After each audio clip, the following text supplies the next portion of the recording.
Good morning, adventurers. My name is Ben, and welcome to a morning show where I sit around, drink some tea, and talk about TTRPGs.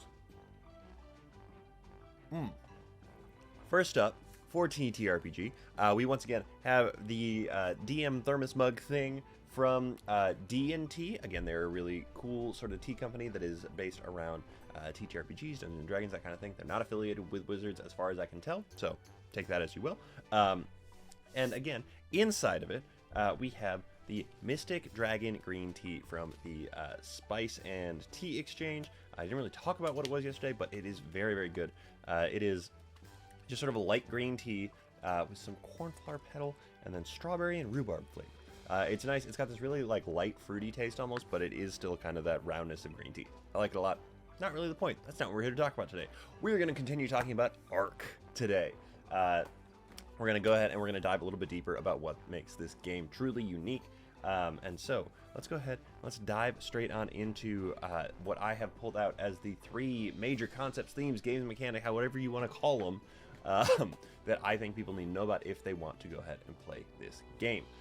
We're going to expand on some of this stuff later in the week. We're going to hit on some stuff that we might normally hit on later in the week today. So just kind of hang with me, stick with it.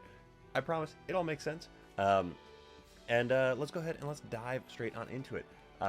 This game has some funky mechanics in it that are cool, and I'm excited about it, but I do want to sort of walk through a little bit more. The first thing is threshold numbers. That is the first thing we're talking about. You might say, what is a threshold number? Why would we talk about that? Good question. I'm so glad you asked. A threshold number is kind of like a DC in 5e, in Pathfinder, in any other game. It is the number you are trying to hit, trying to meet or beat in order to actually be successful in whatever it is you are doing. However, it is a little different in ARK. As I mentioned yesterday, it is not a D20 system, it is a D6 system. Not 2d6, 1d6. So you're rolling 1d6 to determine your success or failure on every single thing you're doing. And you might be saying, man, that is a really, really like low scale to like actually succeed and fail on. There's not a whole lot of variability there. You're right, there's not. However, what there is in that is the way that they have actually set up these threshold numbers. So, threshold numbers are not arbitrarily determined by your guide, GM. They are actually something that is built as you go ahead and you interact with and decide the way you're going to be approaching whatever it is you're doing. So, in Dungeons & Dragons, in Pathfinder, whatever, your GM will set a difficulty class, right? They will pick the number you have to roll against to actually beat, and then they will go from there. However, in this game instead, your TN, your threshold number, is set up based on a couple of things. First, the approach score that you are using. That is, you have three main scores. They're your approach scores. It is how you approach different situations. Not that complicated. They really just sort of dictate the way that you will go about attempting to solve this problem. It is dictated by your modifier for that. It is also dictated by your skill modifier. You have a series, I think it's 18 different skills that all have different modifiers associated with them. Your modifier for your skill, and I promise I'll talk about these in character creation a little bit more because we actually get into them, but your approach score, your skill modifier, as well as any assistance you're getting with bonds from your fellow compatriots, that kind of thing. Any extraneous, like magic modifiers that there might be, and then your actual GM guides difficulty modifier. So, what does all that mean? Your approach scores are going to be a plus 0, 1, 2, 3, etc. Your skills are going to be a plus 0, 1, 2, 3. You will get plus 1, 2, 3, etc. from your bonds, and then your GM will apply anywhere from a plus 1 to a minus 3 modifier to the difficulty. Now, you might be saying, hang on, everything you just explained means that we are raising this number, and don't we want it to be as low as possible? So why would we want to use our approach score that has a plus 3 modifier as opposed to an approach score with a plus 1 modifier? So glad you asked. So glad you asked. Thank you so much for asking. The reason is that because ARK is actually played like golf almost. You are trying to hit below the threshold number. You are not trying to go over it. So if the threshold number is set at a 4, you are trying to roll below a 4 because that is the area of success. That is a 1 to 3 on a success. If you tie your threshold number, which will happen more often than not in a D6 system as opposed to a D20 system, you are actually going to go ahead and have either a failure with opportunity or a success with a drawback. We'll talk about that consequence. We'll talk about that a little bit later on. But basically, you are trying to get below your score because it is the way that you succeed. If you tie your score, there is up to you and your GM in the moment whether or not you succeed. If you go over it, you have failed. So it's a little bit backwards. You're going to actually want to be seeing low numbers. If you roll a 1 and then you roll a 1 again, because if you roll a 1, you automatically go ahead and you re-roll the die. And if you roll a second 1 in a row, you critically succeed. You succeed without any consequence at all, and plus opportunity. Normal success is success without consequence. So it's a little bit of a convoluted system. It makes you have to think a little bit backwards if you're used to a D20 system, if you're used to, honestly, most other systems, because they don't have a cap that you're trying to get underneath. But it is a really interesting way to do it, and it actually makes a lot of sense when you sit down and you look at it. What this does is it really helps facilitate the speed of play a little bit, because you don't have to sit there and wait for your GM to decide on what it is going to be. You have the numbers in front of you. If you say, I'm going to approach this creatively by using, X skill, all you have to do then is add those two things together, look at your GM, say, what is the modifier for this? They will give you one from +1 being exceptionally easy to -3 being almost impossible. And you go from there. It's a really kind of funky way to do it, but I like it a lot. I am excited to get to play with it a little bit more, crack it open a little bit more, and really sort of try and dissect it, because it is something that I'm not used to. And those are usually the most fun mechanics to get to play around with. So that is our first major game concept, mechanic, theme, whatever you want to call it. That one is definitely a mechanic, but let's go ahead and let's slide on over into our next our next game concept, theme, mechanic, the Doomsday Clock. This is really what sets this game apart in my mind. It is a timed game. Now you might be saying, why would you time a game? Good question. That's not exactly what I mean. It is what I mean, but it's also not exactly what I mean. So this game operates on a Doomsday Clock. What that means is that there is an end point. This game is not built for extensive campaigns. You're not going to play a 3-year campaign of this game necessarily. You could in sort of an episodic cycle, but you are not going to be looking at, 2 years from now, you're not going to be playing the same game unless you really have that many scheduling conflicts. That's just the way it goes. So basically, the way that it works is that when you sit down to set up the game, the GM guide and players sort of decide about how long they think it's going to be, if it's 1 session, 2 sessions, 6 sessions, whatever. And at the end of that, there is a Doom event coming. It is the end of the world event. It is really kind of cool. It's a lot of fun. But basically, you set that up. And then based on the game session length, they actually have provided this table here for number of moments, which is how you're actually going to be determining the length of the Doomsday table. Talk about that in a second. And how often the clock actually advances. So, the good example here is the Doomsday Clock advances every 30 minutes in a 1-session game that is expected to go for about 3 hours, 4 hours. The example is 4 hours. I misread that. So the number of moments that you add to your Doomsday timer here is 3 per hour of play. So in a 4-hour session, the Doomsday Clock has 12 moments and advances every 30 minutes, which means that you go ahead and you set up this tracker of basically 12 tick boxes that you go across. Every time the Doomsday Clock would advance, so this is real time. You have a real timer, like on your phone or something. Every time it would advance, so every 30 minutes, the alarm goes off.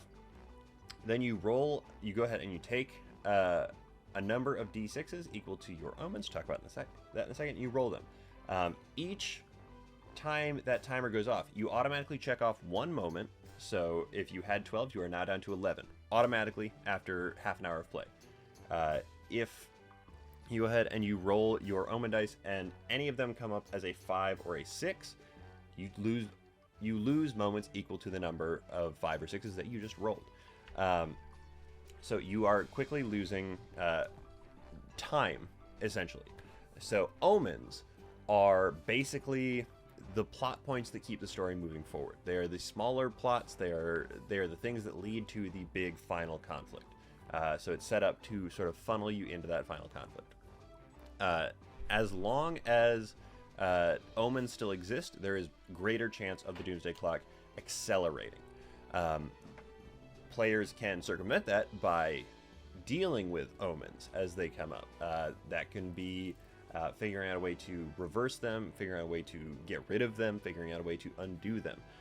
So if one of your omens is that children are disappearing from the village, what can be the solution to that is figuring out why they're disappearing and dealing with that. So should you have that, as well as the well is conjuring spirits, and there is some kind of wild animal that is threatening this village as well. You got those 3 omens. If you have not solved any of them at the end of your first 3 minutes, or first 30 minutes, you mark off 1 for the 30 minutes of play that has gone by, 1 moment.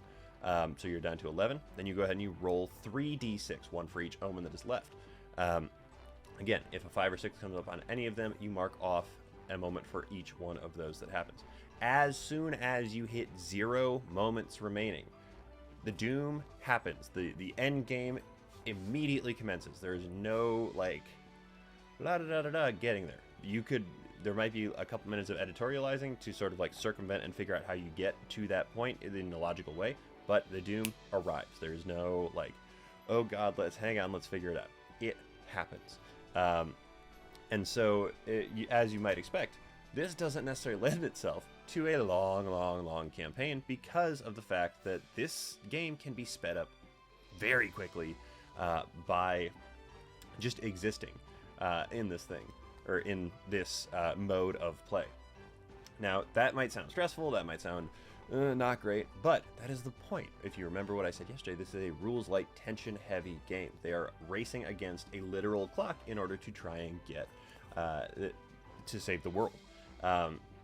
Now, as I mentioned, you really are speeding the clock up here. So if you are looking at not accelerating like full pedal to the floor towards the end of the world, there is an alternative rule for a softer risk where when you roll omens, basically you can only consume 1 extra moment for all of them, and that's if you roll a 5 or a 6. So roll your dice, even if they all come up 6s, you're only losing 1 additional moment.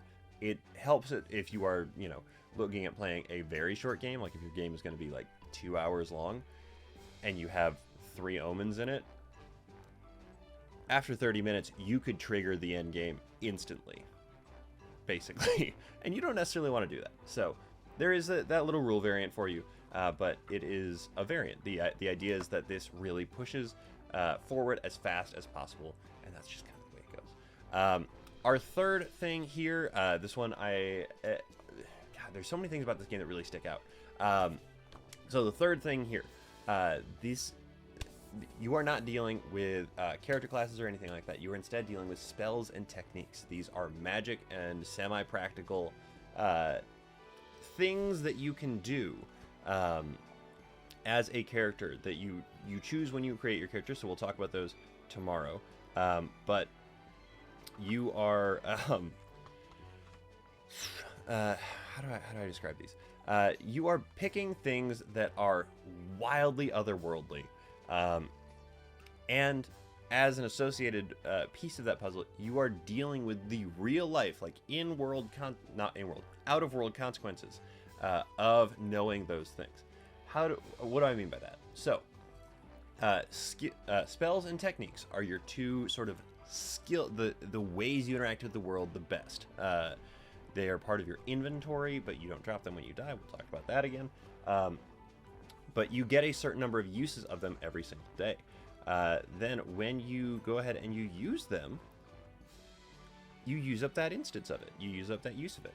Now, when you use up that use of it and you want to recover it, you have to, at the end of a long rest, or over the course of a long rest, complete a ritual. That ritual oftentimes is something in-game, something simple like, oh, I don't know, some of the higher level ones that I can think of offhand, consume a pound of human flesh or something to regain all of your instances of one of these.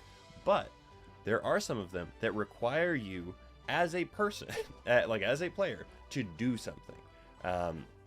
So if you want to, recover your instance of one of your techniques, one of them is that you have to take someone into, or you have to give, you basically have to give inspiration, quote unquote. The technique, I believe, is inspiration, which allows a bonus to someone's roll. To recover the use of that, you have to then pick somebody at the table and give them some sort of like inspiring, emphatic, kind speech and compliment. You're allowed to do this in private. You can take them into a different room to do it if you're uncomfortable doing it at a full table. But that is how you recover the use of that specific technique, which is wild because it eats up real life time, and this game is built around eating up real life time. Things like rests are 5 minutes of real time for a short rest, 10 minutes of or 2 minutes of real time for a short rest, 5 minutes of real time for a long rest. Things like that. So you are basically consuming actual time as you are trying to like recover your assets in order to be more effective the next day. So the actual like cooldown and recovery time of certain things, as well as the basically execution time of certain things, are working against you in game, which is a really cool way to, again, build more tension. You have to really decide that this is worth it right now for me to actually do this. The real world timing of everything is such a weird and cool concept that I never really even sort of thought of outside of like hourglassing my players when they are taking too long, or when there is a time crunch in a dungeon or something like that. So those are my 3 major themes, mechanics, etc. For Ark. Again, super interesting stuff, weird mechanics that I hadn't thought about, that I hadn't heard of. I think it's really awesome. I hope you guys do too. So I hope you guys actually go ahead and check this one out, because this is already, as far as we've talked so far, one of my favorite weird games. Atypical, we'll call it, games that I have gotten to explore. So check it out. But that is everything I have for you. That is everything I have for you guys this morning. Wow. So thank you so very much for making me part of your morning routine. I really do appreciate it. And thank you so much in particular to my subscribers. You guys are the ones that make this show possible. If you're interested in supporting the show, subscribe either on YouTube or on your podcasting platforms. That is the best way to show support for this show. There we go. That is everything I have for you. So with all that said, don't forget, everybody, drink tea, play TTRPGs, and keep on rolling.